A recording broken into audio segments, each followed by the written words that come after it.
அரசியல் களம் 2026 சட்டப்பேரவை தேர்தலை முன்னிட்டு நாளுக்கு நாள் சூடுபடுத்திட்டு வர நிலையில நடிகரும் அரசியல்வாதியுமான விஜய் தலைமையிலான தமிழக வெற்றி கழக கட்சி தேர்தல் ஆணையத்துல வேட்புமனு தாக்கல் செஞ்சிருக்கிறது அரசியல் வட்டாரங்கள்ல பெரும் பரபரப்பை ஏற்படுத்தியிருக்கு.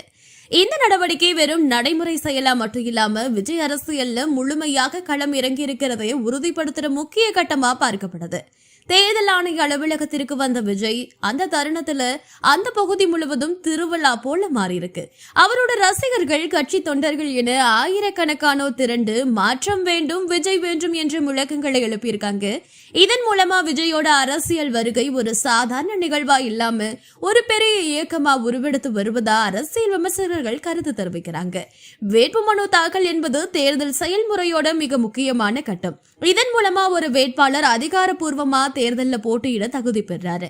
அந்த மனுவில் வேட்பாளரோட தனிப்பட்ட விவரங்கள், சொத்து நிலை, கல்வி தகுதி, குற்றவியல் வழக்குகள் போன்ற தகவல்கள் பதிவு செய்யப்படணும்.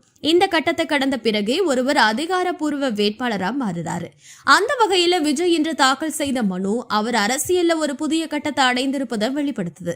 இதுவரைக்கும் பொதுக்கூட்டங்கள், கருத்துரைகள், சமூக பிரச்சனைகள் குறித்து கருத்து வெளியீடு போன்ற செயல்களில் ஈடுபட்டிருந்த விஜய் தற்போது நேரடி அரசியலுக்கு தேர்தல் அரசியலுக்கு முன்னேறியிருக்காரு. இது அவரோட ரசிகர்கள் மற்றும் ஆதரவாளர்களுக்கு பெரும் உற்சாகத்தை அளிக்கிறது மட்டும் இல்லாம எதிர்கட்சிகளுக்கு ஒரு புதிய சவாலாகவும் உருவாகியிருக்கு.